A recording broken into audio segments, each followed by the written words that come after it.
Okay, so welcome everyone. Thank you for coming to our meeting of TFun. I'm really delighted to welcome Dr. Emily Nordmann, who's at the University of Glasgow. She's going to talk to us about her career journey and particularly focusing on the importance of having a learning, teaching, scholarship mentors and role models, and talk about different promotion routes and how to be promoted on this learning and teaching track. And she is currently Deputy Director for Education in the School of Psychology and Neuroscience, but as of next week is going to be incoming Associate Dean for Learning and Teaching in the College of Medical Veterinary and Life Sciences at the University of Glasgow.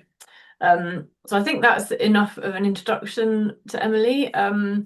Just in case, for those of you who don't know me, I'm Louise Taylor. I'm going to be chairing the session. I'm a Professor of Education and Student Experience at Oxford Brookes University. And along with Katie Burgess, we both founded TFun together. So welcome everyone. And I'm going to hand over to Emily. So we'll have around, what, do you want to talk about 45 minutes-ish? And then we're going to have some time for questions, if that's okay, Emily. Like that, yeah, that should be okay. Also, feel free to, if anyone wants to interrupt as we're going along, that's also fine. So just whenever, but yeah. Thank you. So yes, thank you very much for the invitation. And also just a big thank you for setting up the network and stuff. I am, as you might have guessed by the title, which I only slightly regret now. The teaching track is, and this will come out. There's no spoilers here. The teaching track for me, it's never been a plan B. I didn't fall into it. It wasn't something I had to do. It is the professional love of my life. I have always been teaching track. So it's really nice to be able to give this talk for this kind of network. So hopefully this will be helpful, but also I kind of hope this is a little bit of a love letter to the track, because that's what it's meant to me over the years. So in terms of the talk, I'm going to do kind of chronological career journey, where I started and how I got where I am. I'm then going to talk a little bit about strategic scholarship and how I've managed to try and combine my teaching and my admin with my research and my scholarship, to kind of double dip and maximize that. I really want to talk about the importance of mentors and mentoring from both sides, because it's just been such a fundamental part of my career. And then hopefully it will all come together.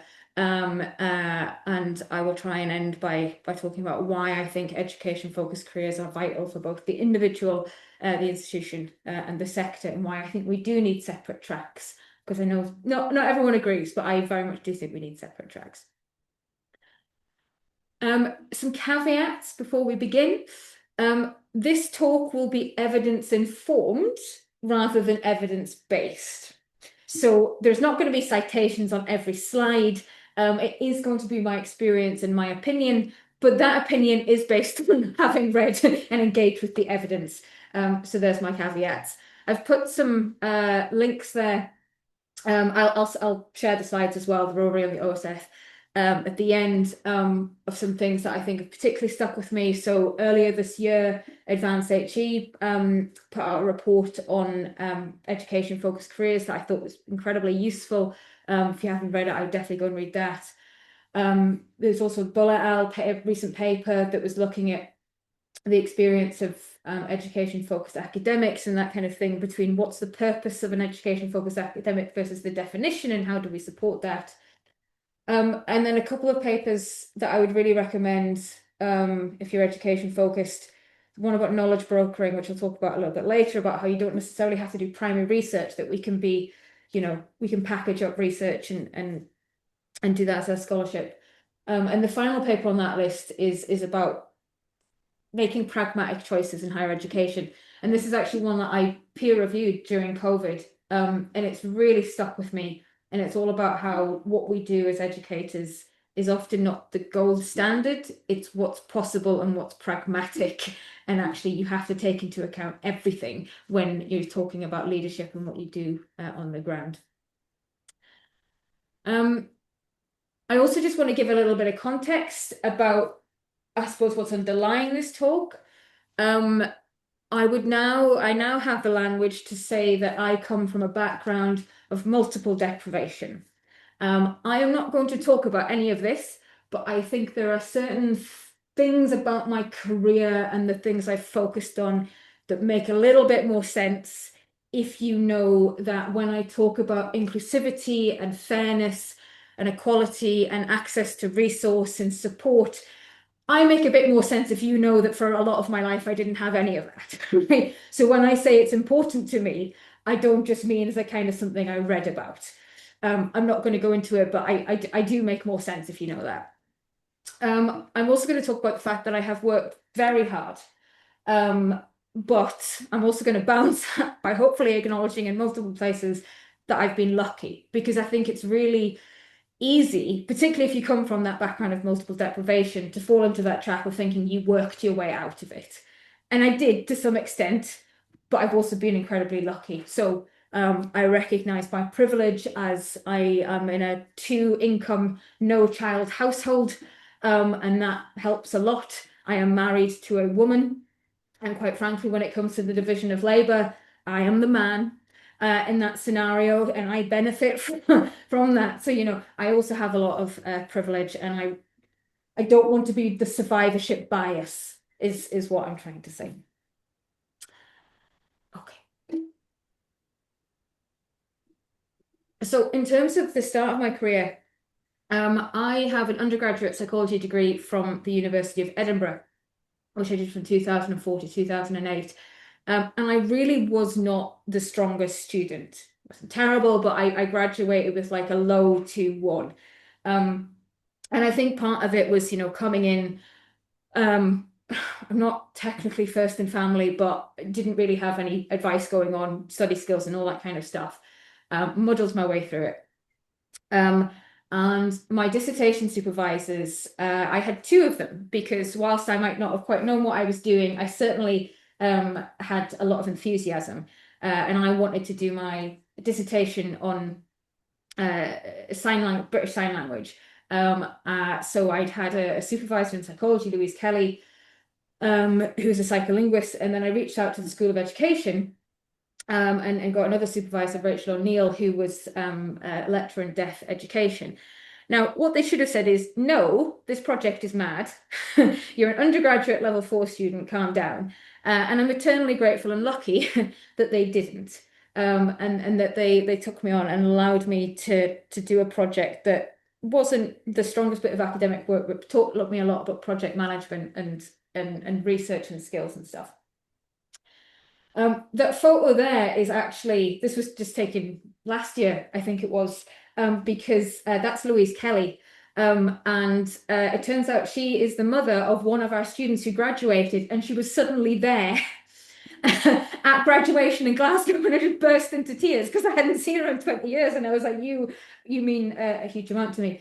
Louise, I should also say, she's from Newcastle, and she had a very, very strong Geordie accent. And at the time, I did as well. The University of Edinburgh, there's not many Geordie accents there. And having that representation in my dissertation supervisor was incredibly important. So the fact that she just suddenly appeared in my life again last year was amazing.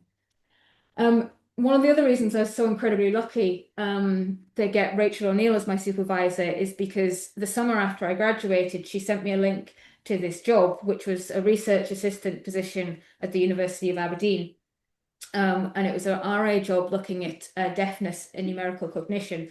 And I would have entirely missed that job without Rachel sending to me, without having, there was some work went into that relationship, but also, the luck of having someone that, will look out for you.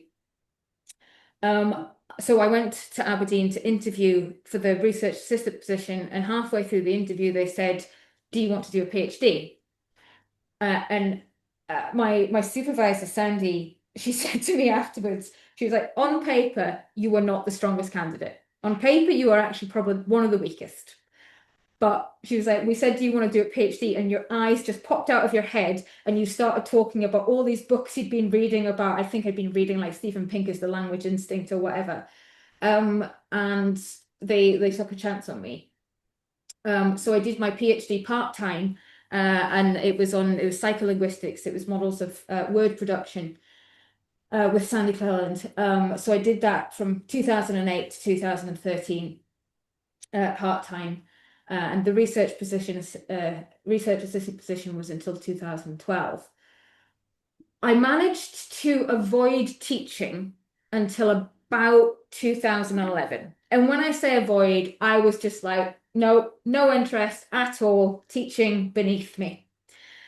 And then they came knocking. They were like, "No, we need you to be, a GTA. We need you to help out in the department." And it was a matter of weeks of teaching, and I just suddenly went, "This is what I'm supposed to do." Just the level of reward, and it was just entirely different. I just knew immediately that was going to be my career. So the grant ended after 4 years, and then I got a 1-year position as a fixed-term teaching fellow for the final year of my part-time PhD that went until 2013. So this is still at the University of Aberdeen. I was then very lucky in that I was at an institution that had an actual teaching track. It was quite new at the time at Aberdeen, but it was there. And it was a full teaching track up to professor. And I was also quite lucky that I managed to get an open-ended permanent contract. I interviewed the day I submitted the final version of my PhD. Which was again that kind of journey doesn't really happen anymore, and I do recognize that to have that opportunity come up was unusual. So I was an open-ended teaching fellow 2013 to 2015. During that time, I did my PG cert in higher education, which got me the fellowship, the FHEA fellowship. And what was integral about that PG cert was that my research project on that looked at lecture capture and attendance and achievement. And that PG cert research project became Nordmann et al. 2019, which is my first paper on lecture recordings. And that was basically the start of my entire scholarship career, which has focused like very, very largely on lecture capture. I was then promoted to lecturer scholarship. That should say 2015 to 2018. So a grade 7 lecturer. And what I focused on at the time was very, very student focused. So I set up the first use of Facebook groups back in the day. So I mean, we are talking 2015 here. So that I was down with the kids when it happened. So we were using Facebook, to promote community and belonging. I also became first year course lead. So first year in Aberdeen, as it is in Glasgow, is a very big course. You've got about 600 students, and because of the Scottish system, about half of them are on-plan students and half of them are doing it as an elective. So it's a very varied, diverse class. In Scotland, you also have a lot of students who come in at the age of 17. So first year in Scotland is very much A-level year. So you do a lot of study skills, foundational skills, and that kind of thing. And level 1, my admin role at level 1 was really where I started learning about the science of learning. It was where I started learning about, actually the practical application of cognitive psychology. So I things like adding in quizzes and retrieval practice and all that kind of stuff came from both my background as a psychologist, but also as through acting as level 1 lead. I was also then we set up a peer assisted learning scheme in Aberdeen, and I took the lead on that. So again, very much kind of in the trenches with the students, focusing on belonging, community, and all that kind of thing. The lecture capture stuff then continued, and I was fortunate that at the time, the vice principal for learning and teaching at Aberdeen was Peter McGeorge, who had previously been a professor in the psychology department, so he knew me. And the Aberdeen were bringing in their lecture capture policy at the time, and I got to consult on that. So I got to use my research to help consult on policy quite early on in my career. This was kind of like 2016, 2017. But it also gave me that link to Peter as a source of advice, as someone who was kind of very high up and learning and teaching at the university. And one of the things I'm incredibly grateful for to Peter is that at the end of 2018, I moved to Glasgow. That's the next slide. That's the spoiler. And I had been warned not to go to Glasgow by someone who'd previously worked there. And they said, if you go there, you won't get promoted. You'll be in a queue. The next few slides will show you how wrong that was. But importantly, I went to talk to Peter about it. And I said, what should I do? Because I don't want to, harm my chances of getting SL and stuff. And he was just like, that's not how it works. That's not how promotions work. It's criteria based and so on. Are you good enough to get promoted? Yes. Then trust yourself. So I went to Glasgow. And I probably would have gone without him, but it was more reassuring to have that kind of senior person there.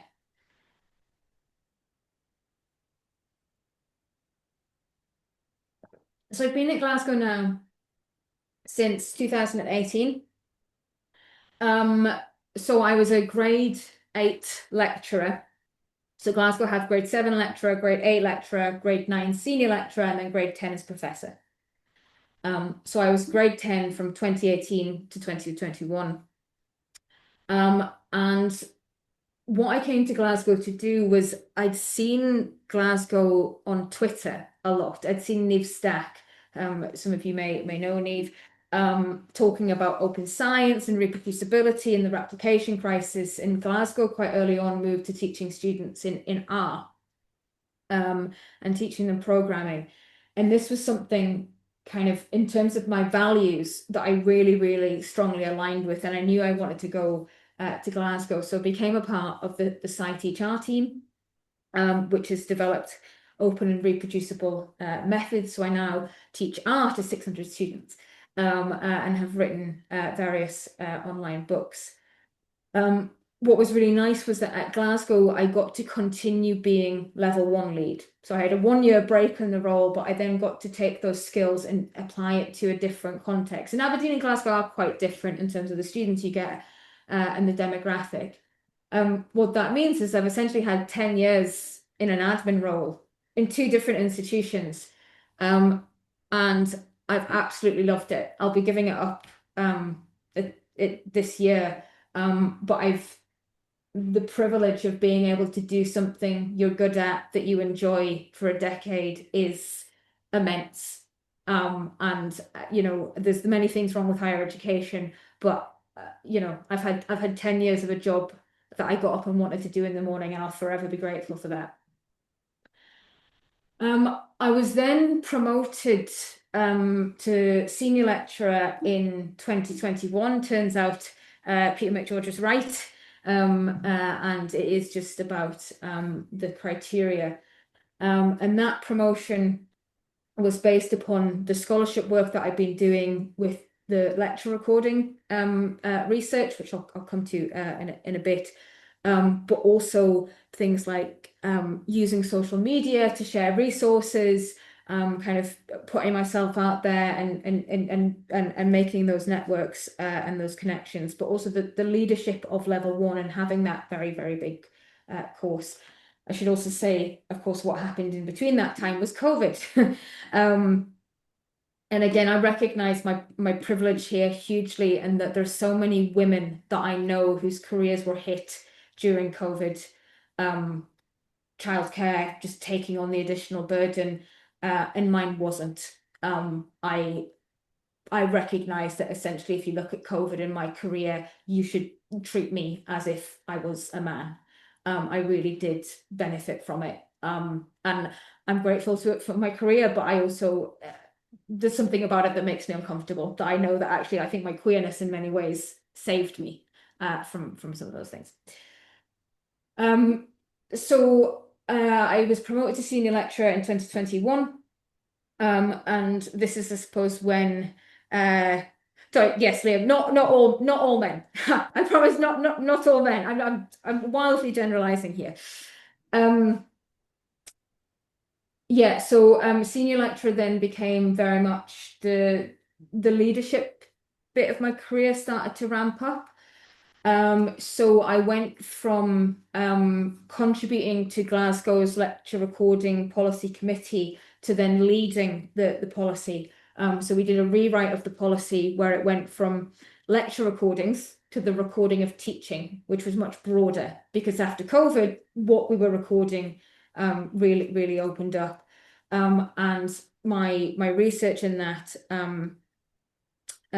made me an ideal candidate, but it then gave me kind of an institutional policy level role, which is really helpful. In 2022, I then became the Deputy Director of Education for the School of Psychology and Neuroscience. And my big thing, the big part of my role has been workload and workload modeling. The school did not really have any kind of workload model. And it broke me during COVID. It absolutely, at one point I was course lead for 1,300 students, all teaching them online. I think I worked 14 hours a day for about a year and a half. But my response to that is, and I suppose it's one of the things I am proud of in myself, which is that my response to a problem is generally to try and offer a solution. So I would turn up to most meetings and go, where's the workload model? Where's the workload model? People would play workload bingo whenever Emily's going to mention the word workload. But then I applied for the position of deputy director so that I could develop that. And it has been an interesting journey over the last couple of years into the nuances of workload and how you actually measure and manage that. But I think it's a thing I will be proudest of for my career because I know that I've made a difference to the team, particularly the teaching team, to be able to help manage that.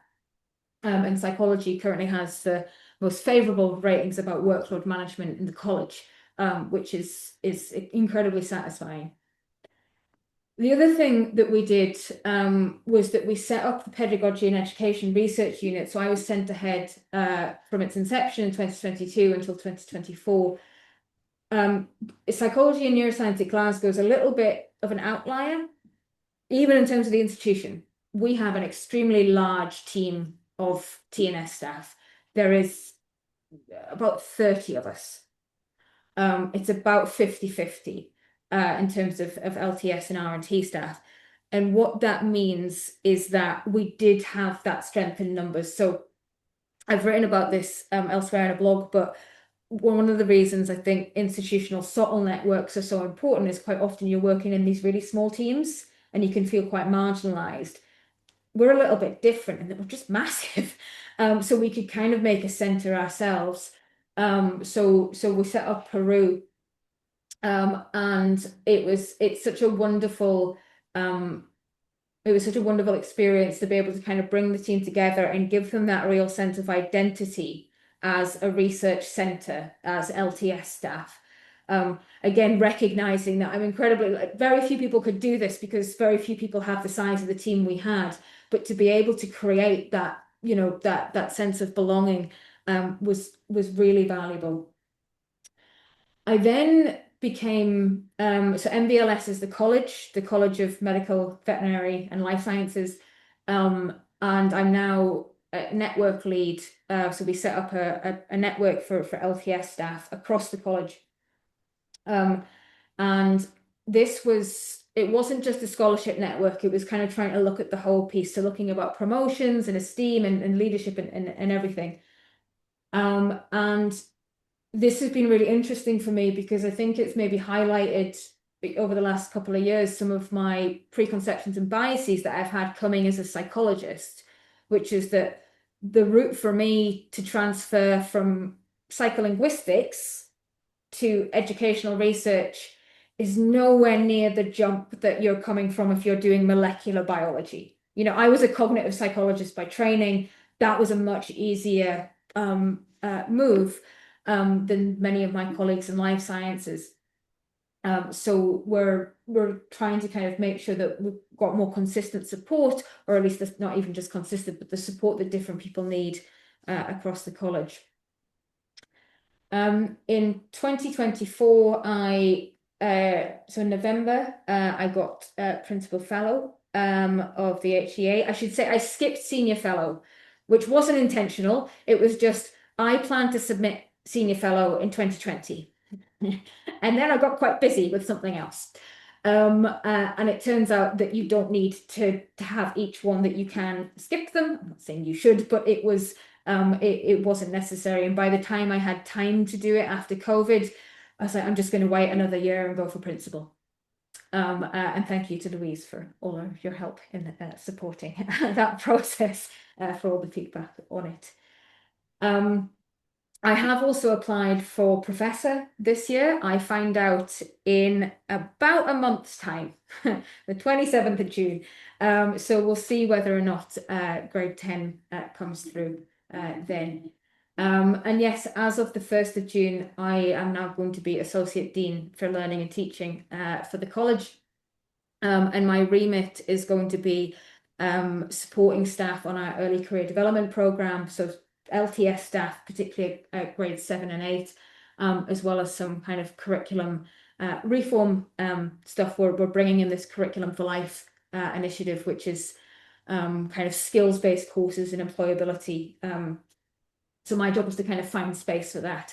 But I suppose as it relates more to this talk, the thing I'm incredibly excited about is being able to be there for LTS staff across the college.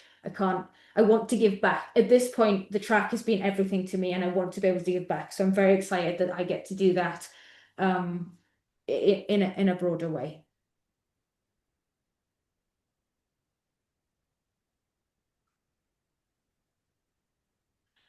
In terms of looking ahead, where I want to go next, one of the things that I have become very aware of through writing my prof application, through the principal fellow application, is that I need, a lot of the work I have done has been quite individual.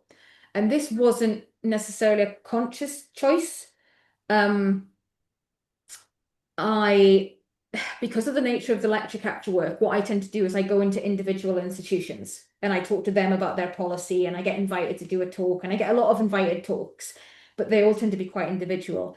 And one of my reflections is I need to engage more with kind of sector level organizations and being part of a group and so on. So I've volunteered to co-chair the Association for Learning Technology conference that's coming to Glasgow in November. But also, if any of you are, members of any kind of those organizations, hi, I'm available, and I need to stop doing so many individual talks. She says, doing a talk. It's very hard to say no to a stream of invited talks, because honestly, one's ego gets in the way. But from a strategic perspective, that's my reflection has been, I need to go and play with others a little bit more. And again, it wasn't intentional, but I can see it. Whatever I do, I want to support LTS staff and in career development. I think that I want that to be the continuing thread of my career. And where I would like to end up is VP of Learning and Teaching. I would very much like to be the highest level of learning and teaching. And who knows, maybe one day, if I say it out loud, maybe I will manifest it. I don't know. But I think, ambition is sometimes seen as a dirty thing. You shouldn't be too ambitious. You shouldn't say it out loud. And I'm kind of done with that. I would like to be the top person at the university in terms of learning and teaching. Not anytime soon. I've still got a lot to learn, but I think it's good to have people say what they want out loud, even if it doesn't end up happening. So that's kind of where I would like to go.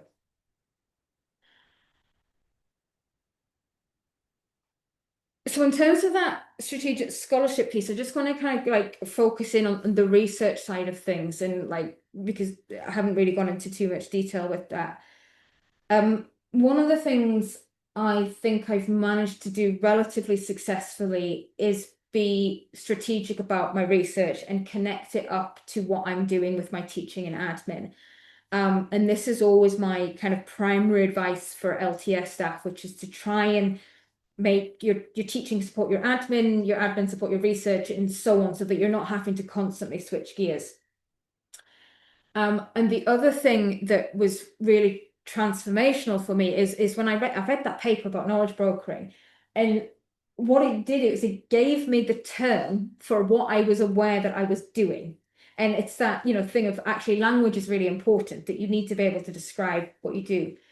So knowledge brokering is the idea that rather than having to necessarily do primary data collection or so on, your role can be to be the broker of knowledge. You can basically take the educational literature, the pedagogical literature, and package it up in ways that are easy and useful for people to apply to their teaching without having to engage with all that educational theory. This was particularly the case over COVID, where people did not have time to go and read huge amounts of literature. They just needed to be told, right, you've got this bin fire. What's 3 concrete things you can do that are pragmatic? And that's what a lot of my research became, was actually I have relatively the proportion of empirical articles to kind of, reviews and that kind of thing. It's more towards the knowledge brokering side of it. But I went through all of my papers, these aren't all of them, but the main ones, to kind of try and show what I mean about how the scholarship links up. So for example, my teaching and admin with first year students, we wrote a paper about how to do the online pivot when we all went online for COVID. And that was very much, I used that paper to basically plan what I was going to do for level 1 for COVID, and vice versa. And that kind of informed that. Carolina and I then put on watch parties. So we pre-recorded our lectures and then we streamed them live as watch parties, and we wrote a paper about that. I do a lot of data skills teaching, so I write about data skills for my research. One of my other admin roles is transitions working group, which is an institutional level working group, and we try and support transitions in, through, and out of the university, so employability, study skills, all that kind of thing. But we have a particular focus on widening participation students, mature students, and so on. So I also have that kind of widening participation, inclusivity angle to my research as well. A lot of it is about lecture capture and tying those two things together. But what it means is that whenever I'm reading a paper about widening participation as part of the papers and the agenda for Transitions Working Group, that's helping support the expertise of my scholarship, and vice versa. That it's not, there's very little I do that has a single benefit, that it's all kind of merged. And then lecture capture is the big thing. Lecture capture is what most of my research is on, and that's helped inform the policy, it's helped inform the implementation of it, and so on. So it's all linked. I have, the odd paper that's maybe a bit of a wild card, but there's very little that's outside these 4 things. You can all connect it up.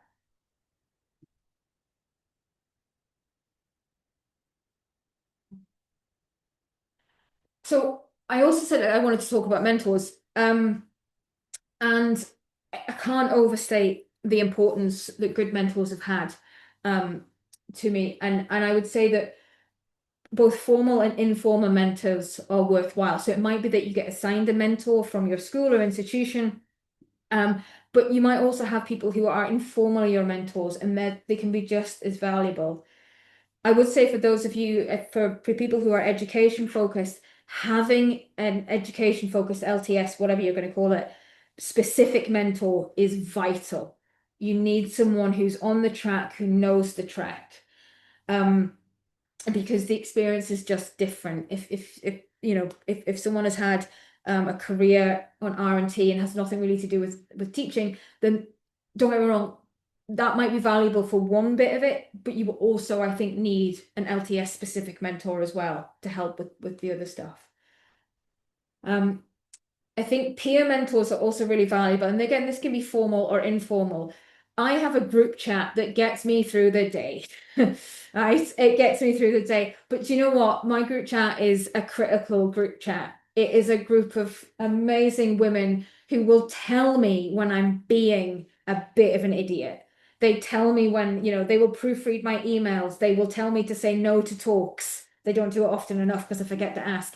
But it's not just an echo chamber, that we're actually quite good at going like, am I being ridiculous, and challenging each other. I also think reverse mentoring, let's skip ahead and come back to the other one, is really useful. And this can be, again, formal or informal, but having, that contact with junior members of staff, I think is so valuable, and learning from them, because you do have that survivorship bias. And as you get further up the leadership tree, you think that, people should do things the way you did them because you ended up successful. And actually making sure that you're not just mentoring, but listening to people junior to you, I think is so incredibly vital. Like, my mentees I try to learn as much from them as I hope that they learn from me, as well. But also people like Maddie Powell, like, she's at a different stage of her career to me. She's junior, but talking to her has been like, it is really interesting to see someone junior coming up incredibly fast behind you, and so on. But I also think that my big point is going to be about having the right mentor for the right time. And I've been incredibly lucky that I've managed to have 3 people. So the first one is Paul Bishop, and he was Director of Learning and Teaching at the University of Aberdeen. And he was technically my line manager. But again, he was absolutely the right person for that point in my career. What Paul gave me was, he allowed me to lean into my strengths. So social media, level 1, being in the trenches with the students. He saw who I was and he let me do it. And he was really good at this. There were other people on the team who were kind of more employability focused and stuff. And he kind of, it wasn't as the case of assigning roles. It was looking at the person you've got in front of you and allowing them to go towards their strengths. I think the other thing that Paul did as well was give people space and trust to kind of go slightly mad. And I try and remember this now when I look at some of my junior staff and I go, oh, I wouldn't do it like that. And I'm like, it doesn't matter. It doesn't matter if you wouldn't do it like that. It's entirely legitimate. And you might be looking at it with your eyes half closed. That's their way of doing it. And that's how you got to where you are. I really valued, when I look back at some of the things I did, I really valued that Paul gave me the space, and encouraged me to lean into my strengths, and trusted me, even when I think he didn't completely believe what I was doing. Things like the social media stuff, for example. The other thing Paul did, though, is I'm trying to find a phrase that's not slightly swearing. Paul gave me a couple of bollockings that I needed. There was a few things I did. I have a bit of a temper. I do. I will always see background in multiple deprivation. I do have a bit of a temper. It's something that I will deal with my entire life. And there's been times when I have done things that were just wrong. And what Paul taught me is that sometimes the most supportive thing you can do is to tell people off when they need it. And I'm not saying that as an excuse for bad management. I'm not saying that as an excuse for, like, people who ride you unnecessarily. But actually, sometimes what you need to be told is, that wasn't good enough. You're better than that. Don't do that. And if you don't have that honesty, I would not be where I am now without Paul telling me, you can't talk like that. You can't act like that. And I hated him at the time. I absolutely hated him at the time. And I'm so grateful now. And this is why I now have my group chat that reads all my emails. My second mentor was Neve Stack. And it was when I moved to Glasgow.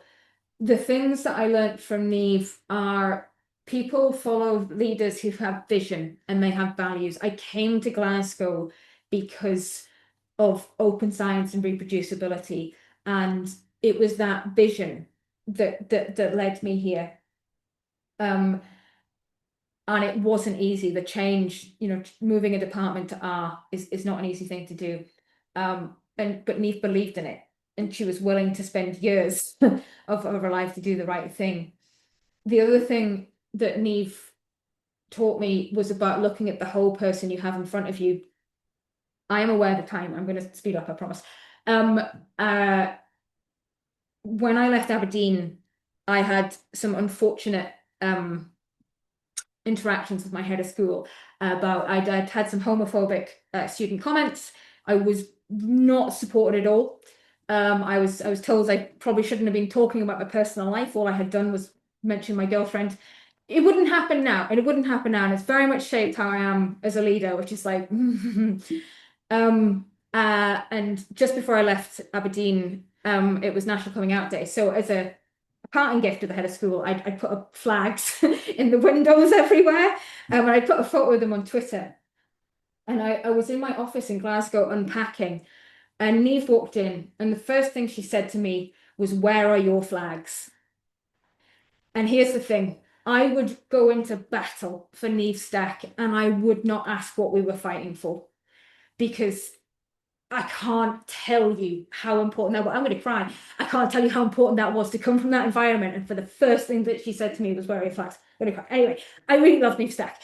But the final thing that I learned from Neve was that you can be a really good team member and be an individual who's successful, that you don't have to kind of force everyone to be the same thing. Neve's thing was very much go and be excellent. Be part of a team, but you're allowed to be an individual. And I think managing that is something people don't quite get right. They either are too individual or they focus too much on everyone has to be the same. I promise I'll finish at 45 minutes. I promise. All right. My mentor now is Professor Wendy Anderson, who is the Assistant Vice Principal for Learning and Teaching. The thing I really value about Wendy is that she's external to my school and discipline. She's in the School of Linguistics. I think so she's completely external from my day-to-day, and it makes it much easier to talk about my strategic career leadership stuff than it does the nitty-gritty in the day-to-day. The other thing I really appreciate about Wendy is she's very different to me. I am, as you may have noticed, quite loud. And Wendy's very quiet. And I think people get a bit taken aback when I say she's my mentor. And I'm like, I want to learn from people who are different from me. I don't need a carbon copy of me. I enjoy seeing how she is in meetings and stuff. I learn a lot from that. So it doesn't just have to be, people who are similar to you. I've done quite a lot to try and standardize mentoring. I'm just going to skip a couple of slides because I have overcooked this. But yeah, so we've done a lot to try and standardize mentoring across the school, and this is now something I would like to do across the college. So to finish off, promotion criteria and the separate tracks. These are Glasgow's LTS promotion criteria. So there's 4 of them, and you have to hit 3 of them to get promoted. So there's learning and teaching practice, leadership and management, scholarship, knowledge, exchange and impact, and esteem. And these are completely different to the research and teaching promotion criteria. There's 7 of those, and I think you have to hit 4 out of 7. You have to hit 3 out of 4 for these ones. And is sometimes, I think that some people say we shouldn't have these separate tracks, that it leads to silos, that scholarship isn't recognized as much as research and all this kind of stuff. I very, very, very strongly believe that we do need separate tracks, because the reality of modern higher education, you can't have expertise on everything. You can't be in the ref and writing grants and doing 4-star papers and also doing the innovation, the pedagogy, the community, the belonging, the widening participation, all of that stuff. And we need research-led teaching, but we need teaching-led scholarship as well. And so we need these 2 different tracks.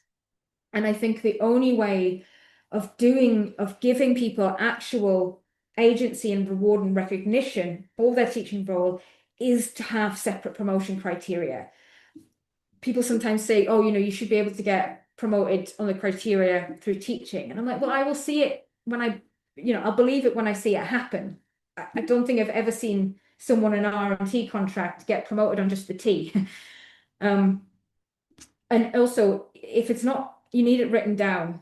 If you're going to put scholarship in my promotion criteria, then I can demand it's part of my workload model. If it's not written down, it's very hard to argue for it. Benefits for this, I think, first of all, for the individual, see the rest of the talk. I've been able to specialize on learning and teaching and scholarship. I've been able to kind of bring them all together because of that separate track. I don't have to worry about the ref, which I'm thankful for every day. And it has allowed me to have that expertise, but also that positive identity. I love being LTS. There's no shame in this for me. I absolutely love it. For the institution, it means you've got that core staff who are focused on innovation and improvement and student experience. And I think that you can't have that cultural shift unless you have the promotion criteria and lights, and that you have those different tracks. And in terms of the sector, I think it kind of builds on that institutional thing, which is that, if we have this really strong LTS part of the sector, it means that we can become the people who are feeding into national policies and so on. We can be the ones informing higher education strategies. We can do things that scale across institutions. And, there's also communities like TFun and everything can emerge from this, and we can have that strength of practice. And it's because this is our focus. We're not splitting it with discipline research. We're not splitting it with something else. And you need that focus to have true expertise. So in summary, be proud, be excellent, and be yourself, which is an extremely twee way of phrasing it. But I think that probably does sum up my career. So I will just end with a massive list of thank yous. I will have inevitably forgotten someone, but these are the people who got me through my career, but also through the day. And thank you very much. Thank you so much, Emily. That was really fascinating, and it's really refreshing to hear someone saying that they didn't go into this track because they fell into it. You're in this track because that's what you knew you wanted from the start, and you've been able to work within that track and develop yourself. And I think that's really inspiring for us all to hear. You're getting some claps. So thank you so much for sharing your journey and your experiences. Would anyone like to ask Emily a question? If you'd rather put a comment or question in the chat, then please feel free to do that too. Right, who's first? So Hannah, I think you were first. Do you want to ask a question? Oh, great. Thanks, Louise. I'm putting it in the chat as well in case it's helpful to have it written down. Thanks, Emily. Great talk, really positive and inspiring. So thank you. I'm at the University of Glasgow. I'm in College of Science and Engineering, and I really like what you said, about having stuff written down so you can ask for stuff, so you can hold people to account. So that's why I'm asking my question is, you've been very honest about, what privilege you do have and what privilege you don't have. And so what would be really useful to know is, what do you have in your context that you think allows you to be so productive in terms of scholarship? And that's not diminishing your excellence as an individual, but I'm just wondering about funding a resource in your context. Yeah, so one of the things that psychology has, and this is, we have an endowment. We have the Pickford Fund, which can only be used for conference travel and attendance. So it's completely ring-fenced, and that is available to both R&T and LTS staff. And that is probably, I think, the biggest form of privilege that we do have, because I know even across the College of MVLS, that's not the same. And conference travel and funding does differ. So we have that fund, which means that we do, we've got a bunch of people going to DART P next month, but also I went to San Francisco last year. I was in Switzerland this year. I am that, yeah, of all the privilege, that's probably at the top of the list. I will say, given the current financial climate, that's probably gonna, because all the other pots of money are going away, I think it will become more difficult to get approval from those funds. But we do have that principal fellow. My school paid for it. I think it came from the teaching budget. I argued that it was good for the school, good for the reputation, good for management, and they waved it through. Scholarship is, so 20% of my contract is scholarship, which should be somewhat consistent across the university. Whether or not you're given the time for it is different, right? That's entirely different. That's a workload modeling thing. But contractually, I think the expectation in Glasgow is 20%. I think it's like 70% teaching, 10% admin, 20% scholarship. We're not in the TEF because of Scotland.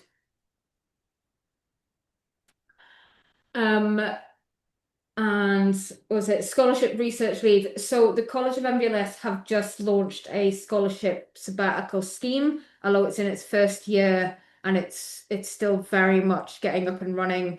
There is some, we're also developing a teaching contribution model to kind of monitor to workload.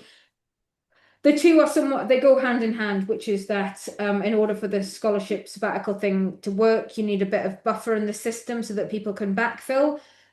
So it's still a work in progress. I hope That's great. Thanks so much. Really helpful. Hey, Liam.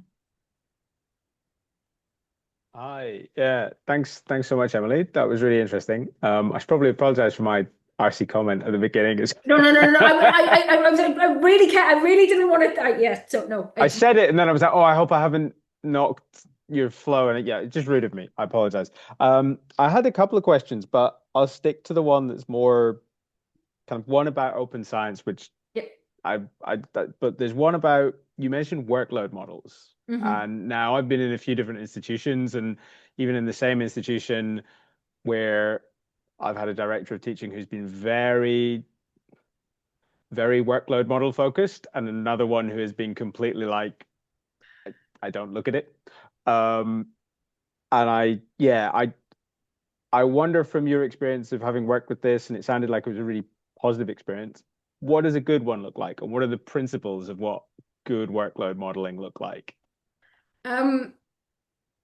So I think for me, there has to be a recognition that the exact numbers are not absolute, they're relative, right? Which is that when I've done workload for the department and I've focused on the LTS team because they were breaking in terms of teaching contribution the most. I'm not looking and being like, oh, well, you're at 87% and therefore we're going to add on, whatever. What I did was kind of try and standardize everything, and then we focused on, right, I need to bring the people at the top down and I need to bump the people at the bottom up. And it was that relative thing. I think there is a point at which you have this, like, you can't go too granular. I mean, it is still work in progress. So obviously the big thing is when it comes to like how much time do you need to mark an essay, right? That's probably the most controversial one. And so this year I got people to give me an estimate for how long each assessment takes to mark, and then I'm going to look at that. But there is that, like, there's a double-edged sword to it, because if you give me too high a number, what I'm going to do is come to you and go, the assessment load on your course is 3 times as much as anyone else. So either you need to learn how to mark quicker, or you need to change your assessment, because you cannot possibly tell me that 1,500-word essay takes an hour, right? So something's wrong. So there was actually, I think one of my bigger lessons was there's a real downside to overestimating how long things take. Because also, if you have research and teaching staff where they've only got, like, let's say 30% of their contract that's teaching, if you've inflated all of the tariffs, they do 6 students and they're done. So there's these tensions there that you need to manage. Actually, no, my biggest lesson is agency. That's it, which is that actually it's not even total workload that I think I've actually managed to reduce, it's I've given people as much agency as they can. I'm not saying that's loads, but so for example, with our supervision for psychology, we've got level 4 students, we've got PGT students that run January to August, but we've also got an online program that runs September to April and part-time. And what I've said is you have to supervise, everyone's going to supervise 10 students if you're LTS, 2 cohorts. Which 2 cohorts would you like? Would you like to supervise 10 at once and have the summer off, or would you like to spread the load? I cannot reduce the number of students you're supervising, but I can give you agency about how you plan your year. That has been probably the most popular thing I did.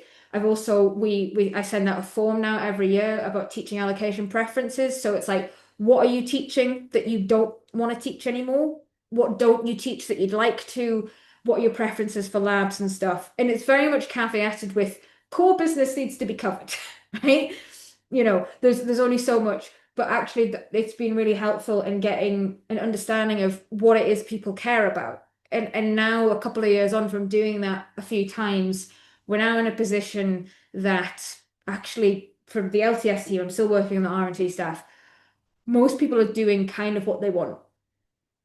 And that is more important than how much they're doing in a lot of cases. That's really interesting. Thanks. I definitely have been in a situation with a director of teaching who's gone, in your sort of 1,300 hours, I've got 20 hours more of you I can use for marking, and that kind of thing really just, yeah. I mean, so the thing is, you also have, you know, I get asked occasionally for like, because they're like, oh, you know, the workflow model's so successful in psychology and stuff, like, I want a graph of something. And I'm like, the workload model is partly the spreadsheet and it's partly in here because I know my team. I know when they're having a hard time. I know what they're good at. I know when they will break. I know to look out for the signs. That the workload model is actually my understanding of the people in front of me. And also sometimes like I know level 1 and level 2 in terms of the workload model, I get a much higher tariff for level 1 because I have so many more students. But actually, I know that Carolina's workload is just as high as mine because of some of the pressures we have at level 2. So you have all that context. So this is why that kind of like, you've got 20 hours more. No, that's, you can't do it that fine grained. You have to look at the whole thing. Yeah. No, really interesting. It is a really fine balance. And it is as much the person who's using it, like you say, as and how well they understand it. Yeah. Thanks very much. That's really interesting. Yeah. If there's time for an open science question, I guess we'll come back to it. But yeah, I won't. Well, let's see. Would anyone else like to ask anything? Oh, there's a question in the chat. Do you have any tips for getting school or college support for scholarship activity when LTS are in the staff minority, i.e. 10% in the school? So I think this is where kind of the institutional subtle networks do come into their own, and they're really important. Also things like, you know, for example, the like TFun network and so on is you know, the purpose of these networks is to try and like bridge those gaps and fill those gaps because it can be quite inconsistent. I think so in terms of kind of like the, you know, the day-to-day support and collaborations, you know, we do like there's a subtle network at Glasgow, there's then like, you know, individual college initiatives. I think it's about kind of, I suppose I don't know the structures of each school. For me in MBLS, I would say go to the scholarship champions and try and in an evidence-based way make the case in terms of, you know, the time, the funding, all this kind of stuff. I'm also happy to, if you want to reach out after this talk or anything like that, I'm happy to talk about it, because I think particularly if you're in COSI, the College of Science and Engineering, there's a lot of, you know, partnership between, oh, you are the scholarship champion. Okay, there you go. Well, then I would say the scholarship champion should go to the dean. I think it should be going to Stephanie. Yeah. Okay, brilliant. Thank you. I was gonna just, can I just get you to elaborate on something? Can you said about deciding what you say yes to, which I've also kind of learned as I've come along what strategically is worth saying yes to and not. But can you just talk a bit about how you decide and how when you say yes and when you don't say yes and what you should be saying yes to in terms of the teaching and scholarship track? Yeah. So one of the exercises I do with I've started doing with my mentees is to get the promotion criteria and to have a spreadsheet and to have like the criteria written out and like in a spreadsheet so you can see the cells. And I think part of it is just being really strategic and cynical and looking at, right, which boxes have I filled? And is that an activity that's going in the same box? You know, it's at some point keeping doing the same thing isn't adding anything to it. So I think part of it is just really keeping your eye on the promotion criteria. There is this, ages ago, I bought this. I will send a photo and take it, put it in the chat. This is from a company called Science on a Postcard, which was around a while ago. They did the stickers and everything. But it's a should you say no thing. And it's so time, does it fit with my other responsibilities? Will it mean sacrificing time with for myself? Will it help me gain skills? Will it help me build new collaborations? Will I be paid for it? Will it result in authorships? Do I really want to do it? Could it lead to opportunities in the future? Has anyone else been overlooked? I don't think there's an easy one size fits all to it. Some things I do because they give me joy. I don't need them. They're not on my CV. I don't need to give the 40th talk I've given about lecture capture, quite frankly, but I do because I like doing it and it's a good talk. I also think there's that like because of the problems with workload in higher education, I think there's been really, really important conversations about, learn how to say no. And that's really important. But I do also think that you do need to remember to say yes at times. And my go-to ridiculous example is in 2021, I got invited to give a workshop at a university in Switzerland. And it was just after COVID. It was the first time I traveled after COVID. And it got to June and I was so tired. And I was talking to my wife and I was like, I think I'm going to cancel. I'm going to pretend I've got COVID or something like that. I'm just like, I haven't written the workshop. I've got my exam board. I've just come out of marking. And then I was like, oh no, I feel bad. I'm going to go. And I ended up being interviewed about lecture capture opposite the Matterhorn.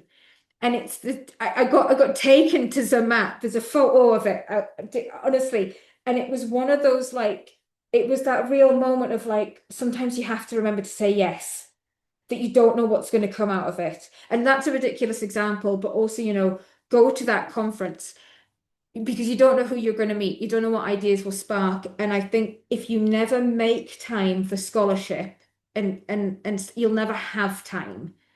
And sometimes you have to actively choose to let something else burn. And that's a really uncomfortable place to be. But if you never carve out that time, it will never appear. Stuff always fills it. Yeah, so it's again, I'm speaking from a place of privilege. I get it. But I think there is that balance of like if you go too strategic, you'll miss out on the things that make it fun. That's a nice answer. Thank you. Yeah. There's another question in the chat from Kay. Many early career teaching and scholarship staff are on time-limited contracts or hourly paid contracts and are consequently undervalued. How can we raise the perceived value of T&S so that faculties see them as worthy of open-ended contracts as teaching and research staff? So I think actually the papers that I had right, I think this is I think that was possibly in the chat. There's this one and this one as well. that the bullet L paper as well, there's a discussion in there about how universities that have actually established promotion criteria and have established tracks tend to do better in kind of teaching metrics in terms of innovation and pedagogy. It's also, I was so pleased to see that report from Advanced HE, because it does matter when we have our kind of very national body saying these kind of things. So I think you can learn to speak the language that they will listen to. So talk about KPIs and talk about metrics and talk about, the things that matter to that level of management. I think one of the best bits of advice Paul gave me was when I went into that in my first open-ended interview, and he was like, "Don't come in there and tell us how much you love teaching." And he's like, "That's a no." He was like, "It's a given. Show me something else."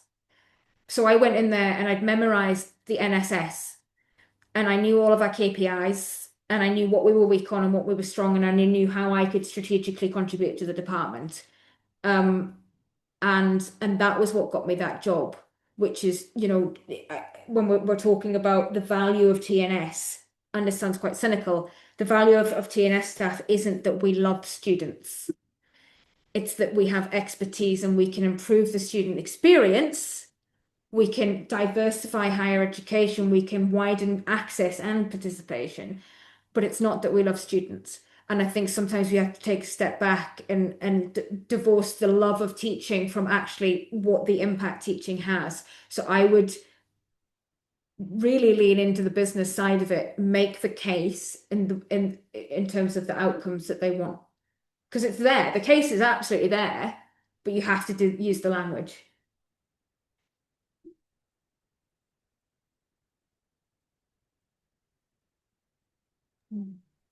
Yeah, thank you, Emily. Liam, do you want to ask your open science question? Yeah, so it kind of links a little bit to that, because I guess it is about making the argument for why certain things need to be increased or have increased. So I just a bit of background in the School of Education, was in the School of Psychology before at a different institution.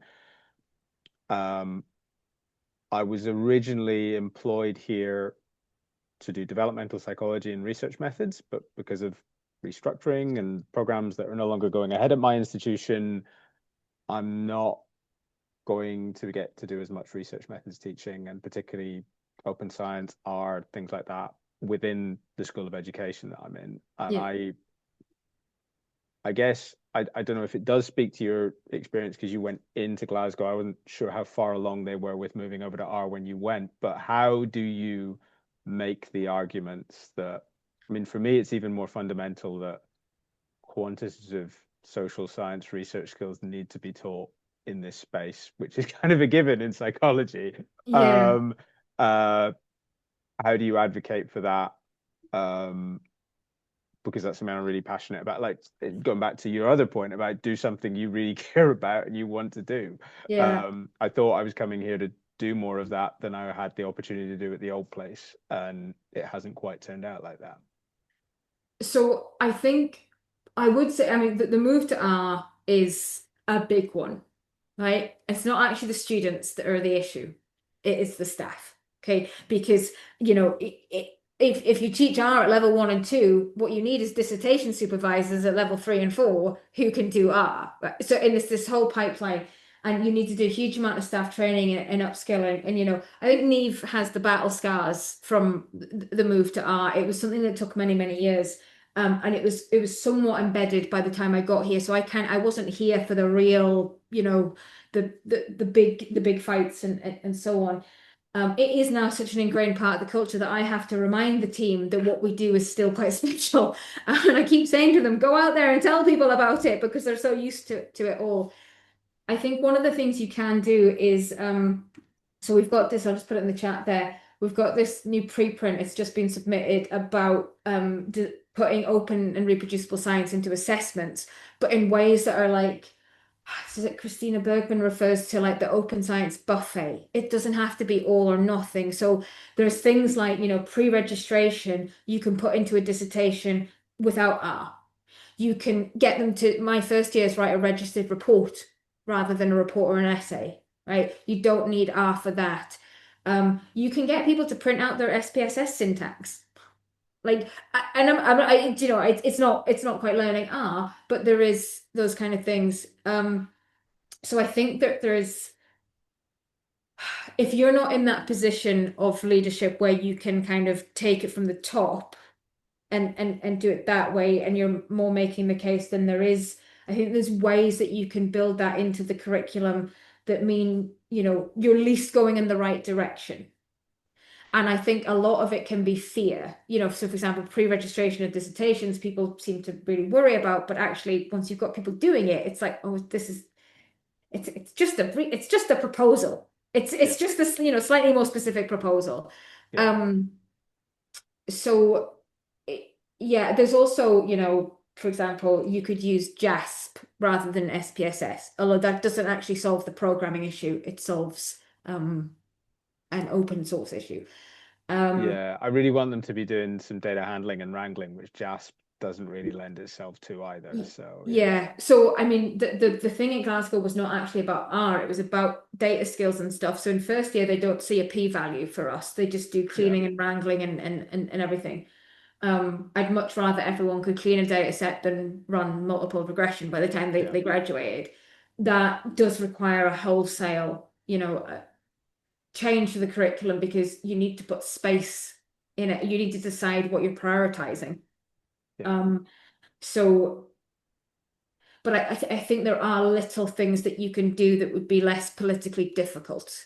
I mean, at the moment, I'm looking at summer schools and coding clubs for postgrads and all this kind of stuff, and just making the case that we can do a bit of this stuff, but just chipping away at it. Postgrad can be the easier option, the easier sell, and it can also be what Glasgow did. I think the first year was that they offered R and SPSS. They offered a choice to the students. Yeah, which when it's just me, I'm not double teaching. Exactly. So there is so I think it was like the same classroom but like different materials. Thing. So I think that's problematic for a few reasons, but it's one possible solution.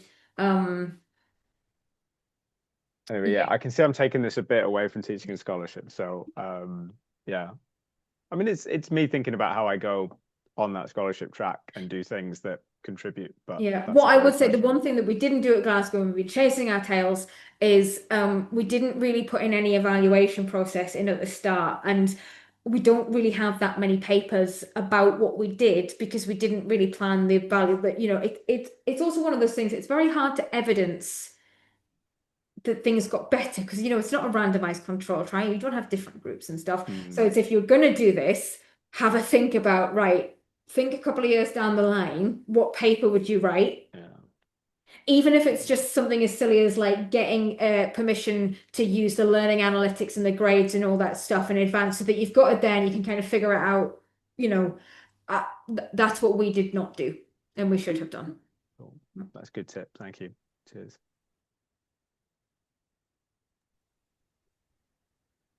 Thank you so much. Oh, someone's just put in the chat, Amber, set up a peer mentoring scheme and allowing people to meet others at different institutions, so through the network. That's certainly something as a network committee we've been thinking about. Setting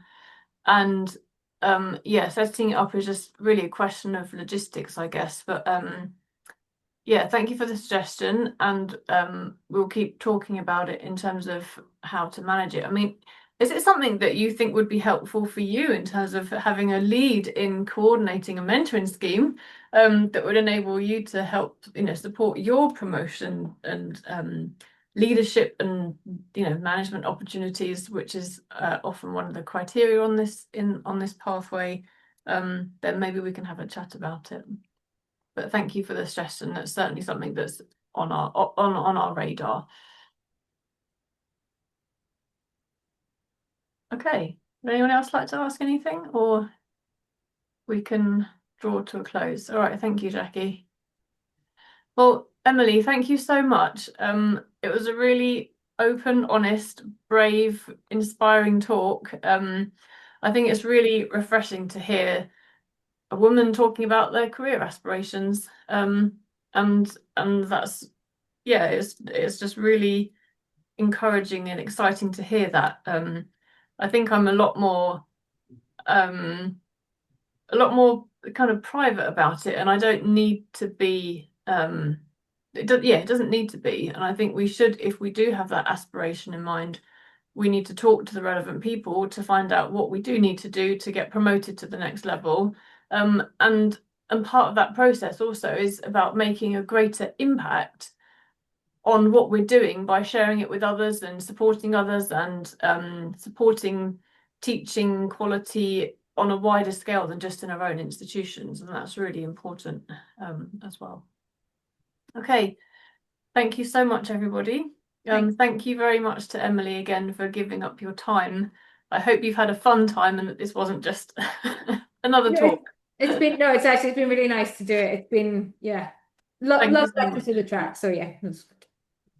Okay, thanks everyone. And we'll see, our next talk is by Maddie Powell, who you mentioned. And that will be, well, let me just check the date. On Tuesday, the 24th of June at lunchtime, and we're going to be running a joint session with the Division of Academics, Researchers and Teachers of Psychology, and it's as part of their conference. So yeah, thank you so much for coming, and we'll see you at the next time. Bye. Bye-bye.